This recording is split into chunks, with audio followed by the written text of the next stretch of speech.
ونصلي ونسلم على رسوله الكريم أما بعد فأعوذ بالله من الشيطان الرجيم بسم الله الرحمن الرحيم وعن عبد الرحمن بن عائش قال رسول الله صلى الله عليه وسلم رأيت ربي عز وجل في أحسن سورة قال فيما يختصم الملأ الأعلى قلت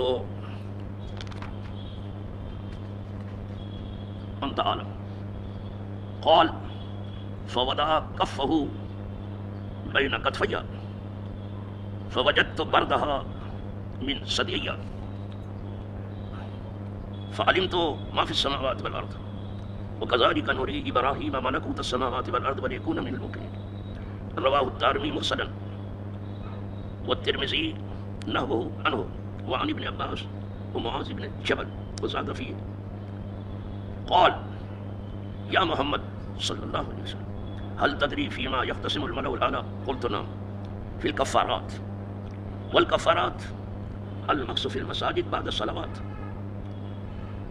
والمشي على الأقدام إلى الجماعات وإبلاغ الوضوء في المكاره فمن فعل ذلك عاش بخير ومات بخير وكان من خطيئته كيوم ولدته أمه وقال يا محمد صلى الله عليه وسلم إذا صليت فقل اللهم إني أسألك فعل الخيرات وترك المنكرات وحب المساكين فإذا أردت بعبادك فتنة فاقبضني إليك غير مفتون قال والدرجات إفشاء السلام وإطعام الطعام والصلاة بالليل والناس النيام ولفظ هذا الحديث كما في المصابيح لم أجده عن عبد الرحمن إلا في شرح السنة. باب المساجد کی فصل ثانی سے آج کا درس ایک الگ قسم کا درس ہے. اور اگر کہا جائے کہ اس سلسلے کے جتنے دروس ہیں سب اہم ہیں لیکن یہ سب سے اہم ہے. اسی لیے اب تک ایک ہی حدیث میں پڑھتا رہا. اگر اس کی شروعات میں کوئی آنکھ کھولنا چاہے تو اس کی آنکھیں پھٹی کی پھٹی رہ جائیں.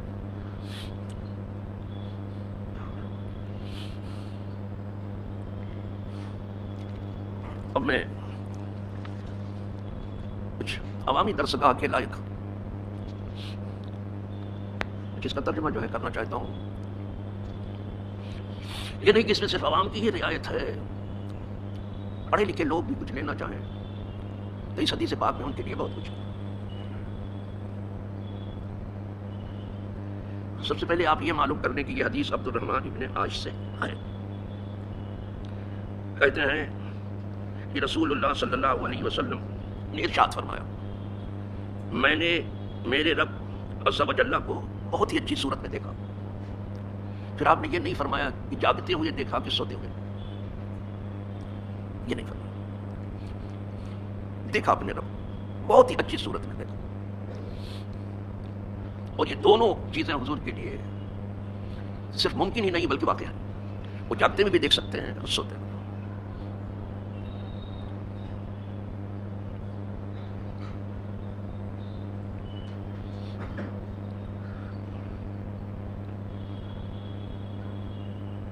وہ سو جائیں تو میرا یہ منام ہے، وہ جاگے تو خدا سے ہم کلام ہیں. دونوں چیزیں حضور کے لیے ممکن.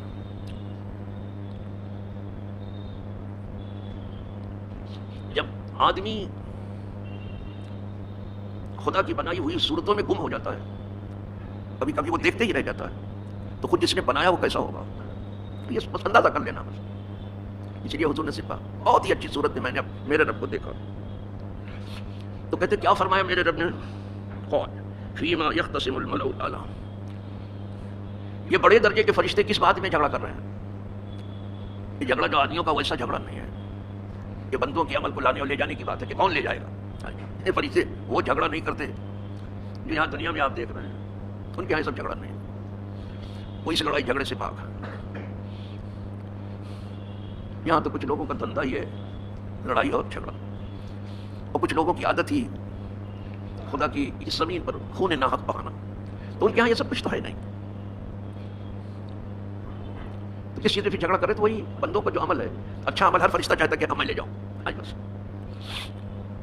تو وہی قدرت نے پوچھا ہے یہ اونچے درجے کے فرشتے جو ہیں ملائے اعلیٰ اونچے درجے کے مقربین بارگاہ، تو یہ اونچے درجے کے جو فرشتے ہیں کس بات میں جھگڑا کر رہے ہیں؟ قدرت نے پوچھا تو سرکار فرماتے ہیں قلت انت عالم، تو میں نے عرض کیا تو بہتر جانتا ہے۔ اب علم الہی کے سامنے کون اپنا علم پیش کرے؟ جہاں علم الہی موجے مار رہا ہو وہاں کون اپنا علم پیش کرے؟ اب تو زیادہ جانتا ہے، تو زیادہ بہتر جانتا ہے۔ حضور نے اس کو کوئی جواب نہیں دیا، تو زیادہ بہتر جانتا ہے۔ جب حضور نے یہ کہہ دیا اپنے رب سے قول، تو حضور فرماتے ہیں فوضع کفہ بین کتفی، تو قدرت نے اپنا دست شفقت دست کرم میرے دونوں مونڈھوں کے درمیان رکھ دیا۔ مونڈھا یہ ہے نا اس کے بیچ میں، تو قدرت نے اپنا دست کرم، دست فیض، دست انعام میرے دونوں مونڈھوں کے درمیان رکھ دیا۔ فوجدت بردھا بین صدی، تو میں نے اس ہاتھ کی ٹھنڈک اپنے سینے کے ہر دو طرف پائی۔ ہاتھ یہاں رکھا، پورا سینہ ٹھنڈا ٹھنڈا ہو گیا۔ لوگ آنکھوں کی ٹھنڈک مانگتے ہیں اور ملتی ہے انہیں، لوگ دل کی ٹھنڈک مانگتے ہیں، سرور۔ کہا ادھر قدرت نے اپنا دست کرم رکھا تو میں نے اس کی ٹھنڈک اپنے سینے کے دونوں طرف پائی۔ فعلمت ما فی السماوات والارض، اس کا فائدہ کیا ہوا؟ کہا جو کچھ آسمانوں میں ہے وہ بھی اور جو کچھ زمینوں میں ہے وہ بھی سب میں نے جان لیا۔ دیکھا یہ حضور خود بیان کر رہے ہیں، میں کچھ اپنی طرف سے نہیں کہہ رہا اور نہ کسی کو حق پہنچتا۔ حضور اپنے علم کی بات کر رہے ہیں کہ آسمانوں میں جو کچھ ہے سب مجھے معلوم ہو گیا، اور جو کچھ زمینوں میں ہے، زمینیں بھی کئی ہیں، جیسے 7 آسمان سیدھے زمینیں بھی کئی ایک ہیں، 7 زمین اسی طرح سے ہے، اور جو کچھ ہے سب میں نے جان لیا۔ کیسا ہوا علم؟ جسے دن کے اجالے میں پاؤں کی پشت نہیں دکھائی دیتی، اگر وہ ادھر ادھر کی بات کر رہے ہیں تو سوائے بکواس کے اور اسے کیا کہیں گے؟ یہ حضور کہتے ہیں میں نے سب جان لیا۔ اب کوئی ضروری نہیں کہ حضور نے جو جان لیا سب آپ کو بتا دیں، وہ ضروری تو نہیں، وہ تو وہی بتاتے ہیں جو آپ کے لیے ضروری ہے، سب بتانا تو نہیں۔ اب یہاں عالم بھی کیا اپنا سارا علم آپ کے پاس تھوڑے رکھے گا؟ کبھی نہیں رکھے گا، کبھی نہیں رکھا۔ آپ کے لیے جو چیز ضروری ہے وہ بیان کر دے گا، لیکن یہ نہ سمجھنا کہ بیان یہی ہے جو میں نے سن لیا، نو نو نو نو نو، بہت دور کی بات ہے۔ بہت سا وہ بیان ہے جو بیان میں آتا ہی نہیں ہے، آتا ہی نہیں، ہمارا سے بیان میں آتا ہے۔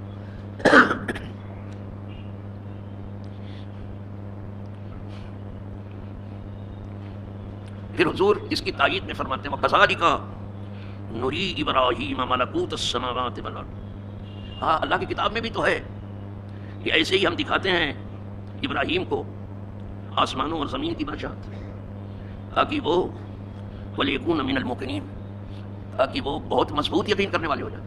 ان کا ایمان دیکھا ہوا ہے، ہمارا ایمان سنا ہوا ہے، اور شنیدہ کا بہت مانند دیدہ بابا، سنی ہوئی بات دیکھی ہوئی جیسی کہاں ہوتی ہے؟ آئی بات سمجھ۔ حضرت خلیل کو بھی آسمانوں میں کیا ہے دکھایا گیا، زمینوں میں کیا ہے دکھایا گیا، لیکن حضور نے اس حدیث سے بتایا کہ ان کو زمینوں میں جو کچھ ہے دکھایا گیا، آسمانوں میں ہے جو دکھایا گیا، لیکن وہاں یہ تذکرہ نہیں ہے کہ جلوہ بھی دکھایا گیا۔ حضور کے اس میں ہے کہ پہلے جلوہ دکھایا گیا، بہترین صورت۔ اسی لیے عرفاء میں 2 طرح کے لوگ ہیں، ایک تو کہتے ہیں ما رأیت شیئا الا رأیت اللہ بعدا، ہم نے کوئی چیز دیکھی ہی نہیں مگر اس کے بعد پھر قدرت کو دیکھا، میں ہم چیزوں کو دیکھ کے قدرت تک پہنچ گئے، اور ہم سب کو یہی زیادہ تر حکم یہی ہے۔ اور ایک گروہ عرفاء کا ہے، وہ کہتا ہے ما رأیت شیئا الا رأیت اللہ قبلہ، ہم نے کسی چیز کو نہیں دیکھا مگر اس سے پہلے قدرت کو دیکھا، پھر کوئی چیز ہے۔ دونوں میں بڑا فرق ہے۔ حضور کی شان یہ ہے پہلے رب کو دیکھا، پھر اس کے بعد ملکوت السماوات والارض کو دیکھا۔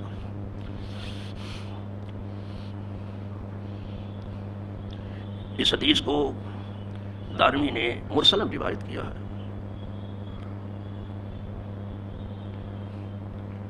اس میں ارسال ہے، اور ترمذی نے بھی ایسے ہی کیا ہے، ان سے روایت کیا ہے، اور ابن عباس و معاذ ابن جبل نے زیادہ کیا اس میں، اس حدیث میں کچھ الفاظ زیادہ کیے ہیں۔ کئی طرح سے یہ حدیث آئی ہے، اس میں کچھ الفاظ زیادہ ہیں، اب الفاظ جو زیادہ ہیں وہ سنیے. قال یا محمد، اپنے محبوب کو پکارا پھر قدرت نے. فرمایا اے محبوب، حل تدری فیما یختصم الملأ الاعلی، اے محبوب تجھے معلوم ہے کہ کس چیز میں مقربین ملائکہ جھگڑا کر رہے ہیں؟ یہ پوچھا تجھے معلوم ہے؟ پہلے تو حضور نے کہہ دیا تھا تو زیادہ بہتر جانتا ہے. اب یہاں اس حدیث میں یہ ہے، قلت تو نام، میں نے کہا مجھے معلوم ہے. وہاں فرشتے جو کچھ بات کرتے ہیں وہ بھی حضور معلوم، تو دنیا کی بات نہیں معلوم ہوگی. کیا بتاؤں صاحب، ایک چھوٹی سی عقلیہ لے کر کے کیا کیا بک گئے. یہ منہ تھا کہ بھاڑ تھا جو کھلا ہوا تھا، پتہ نہیں کیا کیا بک گئے. سرکار نے فرمایا ہاں معلوم ہے کس چیز میں جھگڑا کر رہے ہیں. فی الکفارات، کفارات کے بارے میں بات کر رہے ہیں جو جھگڑے کے انداز میں. کفارات کیا؟ ایسے نیکیاں جو گناہوں کو ڈھک لیں. گناہ تو بہت ہیں، لیکن جب نیکیاں بہت ہوتی تو گناہ کو ڈھکنے لگتے، چھپا دیتی ہیں، غائب کر دیتی ہیں. ہاں یہ کفارات پہ جھگڑا کر رہے ہیں. والکفارات، اب حضور کفارات کی تشریح کر رہے ہیں. کیا کفارات ہیں؟ کیا چیز؟ وہ کون سے نیکیاں ہیں جو گناہوں کو ڈھک رہی ہیں؟ والکفارات المکث فی المساجد بعد الصلوات. کہا کفارات یہ ہیں کہ جب نمازیں ہو جائیں تو تھوڑا مسجد میں ٹھہرے. اس کا الٹا ہو رہا ہے کہ نہیں ہو رہا ہے مسجد میں؟ ایک دم اس کا الٹا. اسی لیے نتیجہ سب الٹ گیا ہے. یہ ایسے ہی ہو گیا جیسے ٹرین رکتی ہے ویسے دھڑا دھڑ اترنا شروع کر دیتے ہیں، اور جیسے پلین رکتا ہے نا ویسے بوریا کس طرح لے کر کے جو سب کھڑے ہو جاتے ہیں. ارے بھائی پہلے پلین کو کھڑا ہونے تو پھر کھڑے. زبردستی ذرا انسان کی جلد بازی دیکھو. واقعی انسان کیا جلد بازی ہی سے بنا ہے کہ مٹی سے نہیں بنا ہے؟ خلق الانسان من اجل. ایسا لگتا ہے کہ آدمی مٹی سے نہیں بنا، جلد بازی سے بنا ہے. ذرا جلد بازی دیکھیے. یہ مسجد ہے، یہ پلین نہیں ہے کہ رکا ہو سب اٹھ کے کھڑے ہو گئے. یہ ٹرین نہیں ہے مسجد. نماز کے بعد تھوڑا ٹھہرو، تھوڑا ٹھہرو. یہاں جیسے سلام کچھ لوگ اٹھ کے بھاگ گئے، یعنی 24 گھنٹہ رہتے ہیں، تھوڑی 10-5 منٹ کے لیے مسجد میں آتے ہیں، سمجھ رہے ہیں؟ تو وہ بھی ٹھیک سے نہیں دے پاتے، پھر اسی دنیا میں جا کے گم ہو جاتے جہاں سے نکل کے آئے تھے. الا ماشاء اللہ. اس گھر سے تھوڑا دل لگاؤ. مسجد کا بیان ہے نا، اس گھر سے تھوڑا دل لگاؤ. المکث فی المساجد، مسجدوں میں ٹھہرنا بعد الصلوات، نماز ختم ہونے کے بعد تھوڑا ٹھہرو. یہ اتنی بڑی نیکی ہے کہ آپ کے گناہ کو ڈھک دے گا. جب تک آپ باوضو بیٹھے ہیں آپ نماز میں ہی ہیں، بلا نماز پڑھے نماز میں ہیں. اس لیے کہ انتظار الصلاۃ کا صلاۃ، نماز کا انتظار کرنا ایسے ہی ہے جیسے نماز میں ہو. آپ تھوڑی دیر مسجد میں ٹھہرنا. ایک دوسرا کیا ہے؟ والمشی علی الاقدام الی الجماعت، اور چل کے جانا جماعتوں کی طرف. چل کر کے جانا جماعتوں کی طرف. فجر کی جماعت میں، ظہر کی جماعت میں، عصر کی جماعت میں، مغرب کی جماعت میں چل کے جانا. یہ جو ہے یہ کفارات میں آتا ہے. یہ گناہ کو سب چھپانے والی چیزیں ہیں. اتنی نیکی آپ کو مل رہی ہے کہ وہ نیکیاں آپ کے گناہوں کو چھپا رہے ہیں. لوگ کیا کر رہے ہیں؟ جہاں ہیں وہیں رومال بچھا دیا اور یہ کہتے ہیں ہم جہاں بیٹھ گئے انجمن آ رہی ہے. یہ دیکھو ارے ان کا بس چلے تو جہاں ہمارے وہیں قبر بھی ہے بنوا دے. کہا یہاں سے مت جانا، تکلیف مت اٹھانا، یہیں میری قبر بنا. لیکن جب جگہ نہیں تو کیا کریں؟ مجبوراً قبرستان جاتے ہیں، ورنہ قبر کو بھی اٹیچ کر دیتے ہیں جیسے ہر چیز اب اٹیچ ہو گئی ہے.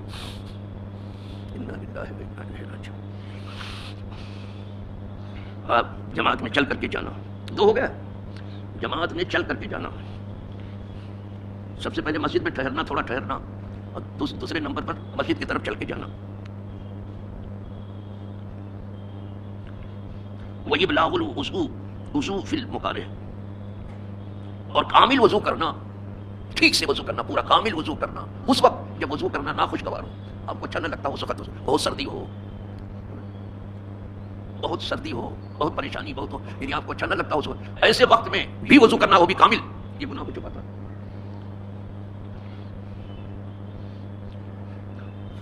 فمن فعل ذلک، لیکن جس نے ایسا کیا عاش بخیر، تو وہ خیریت سے زندہ رہے گا. نماز کے بعد تھوڑا وہ ٹھہرتا ہے ایک، اور جماعت کے لیے چل کر کے جاتا ہے دو، اور تیسرے جب وضو کرنا ناخوشگوار ہو، کوئی تکلیف کا سبب بنتا ہو، اس وقت بھی کامل وضو کرنا. یہ تین چیزیں جس نے کی حضور خوشخبری سنا رہے ہیں، وہ خیریت سے دنیا میں زندہ رہے گا. وہ خیریت سے دنیا میں زندہ رہے گا. وہ ماتا بخیر اور خیریت کے ساتھ مرے گا. موت زندگی دونوں کی بشارت دے دی ہے. جو کرے گا یہ خیریت سے زندہ رہے گا اور خیریت سے مرے گا. اس کے جینے میں بھی خیر، اس کے مرنے میں بھی خیر. ماتا بخیر دونوں ہے. اس قدر سنا دیا سب. اتنا ہی نہیں فرمایا، فرمایا وَكَانَ مِنْ خَطِيَّتِهِ، اور ہو جائے گا وہ اپنے گناہوں میں كَيَوْمٍ وَلَدَتْهُ أُمُّهُ، جیسے آج ہی اس کی ماں نے جنم دیا ہے. گناہ اس کے اتنے گر جائیں گے، اتنا ستھرا ہو جائے گا کہ جیسے آج ہی ماں کے پیٹ سے پیدا ہوا. وقال، اور قدرت نے فرمایا اے محبوب یا محمد، اذا صلیت، جب تو نماز پڑھے فقل، تو تم کو کہنا ہے اللہم انی اسألک فعل الخیرات وترک المنکرات وحب المساکین فاذا اردت بعبادک فتنة فاقبضنی الیک غیر مفتون. یہ کہنا ہے، یہ دعا بتائیے. یہ بامحاورہ ترجمہ ہو گیا. اب اس کا ترجمہ کر دوں کیونکہ بغیر بھی آپ نہیں سمجھ سکے ہوں گے تو دعا کیسے سمجھ میں آئے گا. آپ دیکھتے ہوں کہ میں کرتا ہوں یہ دعا. کچھ لوگ دعا سن سن کے دعا یاد کر لیتے ہیں، اور کچھ وہ ہیں کہ زندگی میں دعا سنتے کچھ نہیں یاد ہوتا تھا. انہوں نے طے کیا ہے کہ امام صاحب تم ہی یاد رکھنا، ہم تو کچھ نہیں یاد رکھتے ہیں، تمہارا یاد رکھنا ہی بس بہت اچھا ہے. ارے گاڑی میں لگا دیا ہے کیسٹ، وہ دعا جو گاڑی میں چلتے وقت کرنا چاہیے وہ کیسٹ ہی بیچاری دعا کرتی وہ نہیں کرتا. یہ حالت بنا ہے، کیسٹ دعا کرتی ہے تو لگا دیتے. کیسے لوگ ہو گئے ہیں؟ تو یہی کیسٹ جو ہے کسی کور پہ لگا دو ہو جائے تو سب. پھر آپ کہیں کو جاتے ہیں وہاں قرآن پڑھنے کے لیے 40 دن بیٹھ کر کے کیسٹ لگا کے چلے آؤ، وہ مردہ روز سنا کرنے کو. ایسا دور آ گیا تھا. فرمایا اللہم، اللہم کا مطلب اے میرے اللہ، انی اسألک، بے شک میں تجھ سے مانگتا ہوں، فعل الخیرات، نیکیوں کا کام. جتنی خیرات آیا ہے، خیر ایک تو نہیں، نیکیوں کا کام جتنا بھی سب مجھے عطا فرما. ایک نیکی نہیں، بہت ساری نیکیاں. نیکیوں کا کام جو ہے میں تجھ سے مانگتا ہوں کہ سب میرے کام جتنے سب نیک ہو جائیں. وہ ترک المنکر، اور جتنی برائیاں مجھ میں ہیں سب دور ہو جائیں مجھ سے. 2 حب المساکین، اور غریب غربا سے ہم کو محبت ہو. محبت ہونے کا مطلب یہ نہیں کہ صرف کہیں کہ میں تم کو بہت چاہتا ہوں لیکن ٹکا ان کو نہ دیں. یہ محبت نہیں ہوئی ہے. یہ غریب غربا جو ہیں راستے میں کھڑی ہوئی گائے نہیں ہے جو ان کے اوپر ہاتھ پھرا کے چلے جاؤ، یا غریب غربا کے اوپر ہاتھ پھرا کے چلے جاؤ. وہاں کوئی گھاس لیے بیٹھی رہتی گائے کے لیے بھی، وہ گھاس لے کے کھلاتے ہیں لوگ. تو کیا یہ غریب غربا گھاس بھی کھانے کے لائق نہیں رہے کہ کچھ تو دو ہی نہیں. اتنا بخیل آدمی ہو گیا ہے جس کا ہاتھ جلدی سے جیب میں جا ہی نہیں رہا ہے، نہیں جاتا. خاص طور سے دین کے معاملے میں بہت ہی بخیل ہو گیا. اور بخل جو ہے وہ کتے کی زہر کی طرح گھس گیا ہے لوگوں. دنیا پر سب کچھ اڑانے کے لیے تیار ہے، اور بیماری میں گھر بار لٹانے کے لیے تیار ہے، سب ڈاکٹر کو دے دے گا. اور کیس چل جائے تو سب کچھ وکیل کے حوالے کر دے گا. یہ سب ہے کہ نہیں بابا، وکیل لے ہی لیتا ہے. جس کی گردن اس کے ہاتھ میں آ گئی تو سب کچھ وصول کر کے چھوڑ رہا ہے. وکیل کو سب کچھ دے دیں گے، ڈاکٹر کو بھی سب کچھ دے دیں گے، کسی دیندار کو کچھ نہیں دے. قسم کھا لی کہ نہیں یہاں کچھ نہیں دے. کیا زندگی ہے؟ ایسے دین چلا ہے. کیا دین کے لیے کیا کیا؟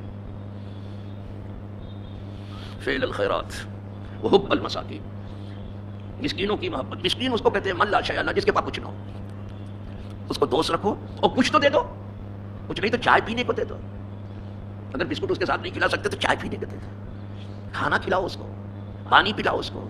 پھٹا پرانا کپڑا ہے اس کو اچھا کپڑا پہناؤ. کچھ تو کرو آپ اپنی آخرت کے لیے. نہیں وہ سرد اللہ بچائے سو.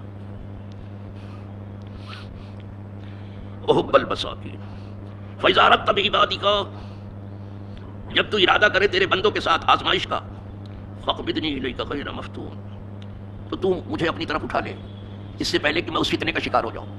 جو فتنہ جو آزمائش ہے اس سے تو مجھے بچا لے. ایسے ایسے فتنے آتے ہیں دنیا میں کہ خطرہ ہو جاتا ہے ایمان کی سلامتی کو. تو جب کوئی ایسی بات آئے تو مجھے اپنی طرف اٹھا لے اس سے پہلے کہ میں ایسی آزمائش میں آ جاؤں جس میں سلامتی بہت کم ہوتی ہے، بغیر فتنے میں ڈال جاؤں. قول، پھر فرمایا والدرجات، اب کوئی چاہتا ہے کہ بندوں میں میرا درجہ اونچا ہی ہو جائے، اور زیادہ تر لوگ یہی چاہتے ہیں میں ہی امام ہو جاؤں. وہ بھی پرہیزگاروں کے للمتقین اماما. کوئی دعا جلدی سے بھولتے نہیں ہیں، کرنا بھی چاہیے. اچھا ہے، اچھی بات. تو کوئی چاہتا ہے کہ اس کا درجہ اونچا ہو جائے تو وہ کیا کرے؟ پھر وہ راہ بتائی. یہ درجہ کیسے اونچا ہوتا ہے؟ افشاء السلام، سلام پھیلانے سے. جو بھی ملے مسلمان، تمہیں پہچانتے ہو یا نہ پہچانتے ہو، آشنا یا نہ آشنا، جو بھی ملے اس کو سلام کرو. یہاں چہرہ دیکھ دیکھ کے سلام کرتے ہیں. یہ اس کو پہچانتے ہیں. فتح محمد صاحب السلام علیکم، یہ کیا ہے؟ عبد القادر صاحب السلام علیکم، یہ کیا ہے؟ کوئی بھی مسلمان تمہیں دکھائی دے سلام کرو اس کو. ارے سلام تو یہ کیا کرے کہ سلام کا جواب بھی نہیں دیتے جلدی سے. میں جب آتا ہوں یہاں پڑھانے کے لیے سلام کرتے کسی کو منہ جواب کے لیے کھلتے ہی نہیں. اتنا بند ہو گیا ہے منہ. پھر کہتے در رحمت کھلا رہے تمہارے لیے، تمہارا منہ تو بند ہے. دعا کرتے در رحمت ان کے لیے کھلا رہے، ان کے درجات بلند ہوتے رہے. جو بھی ملے آشنا نہ آشنا مسلمان اس کو سلام کرو. حضور چاہتے تھے سلام کا مطلب تم سلامت رہو. سلام کا مطلب تم سلامت رہو. ایک چیز یہ سلام میں بھی بڑی خوبی ہے. ایک بزرگ صرف اسی لیے ان کا کوئی کام دھندا بازار میں نہیں ہوتا تھا، صرف سلام کرنے چلے جاتے تھے. وہاں آتی بہت ہوتے نا، تو جو بھی انہوں نے کہا السلام علیکم السلام علیکم السلام. یہ بڑی ہوشیاری کی بات ہے. لوگوں نے کہا حضرت آپ کچھ نہیں یہاں خریدتے ہیں نہ لیتے ہیں نہ دیتے ہیں کچھ بھی نہیں، لیکن آتے ضرور ہیں. ہاں سب کو سلام کرنے جاتا ہوں، دیکھا آپ نے. اور یہاں انتظار میں کہ لوگ مجھے سلام کریں، اگر میں کروں گا کہیں میرا درجہ نیچا ہو گیا تو انہیں کیا پتا چلا کہ کبھی سلام کرنے والے کا بھی درجہ نیچا ہوتا ہے. سلام کو پھیلاؤ. وَإِطْعَامُ الطَّعَامِ، اور بھوکوں کو کھانا کھلاؤ، یہ تو بہت ٹیڑھی کھیر ہے، ہم تو ہاتھ دھوئے بیٹھے ہیں کھانے کے لیے، بھی آپ کھلانے کی بات کر رہے ہو. یہ حضور فرماتا ہے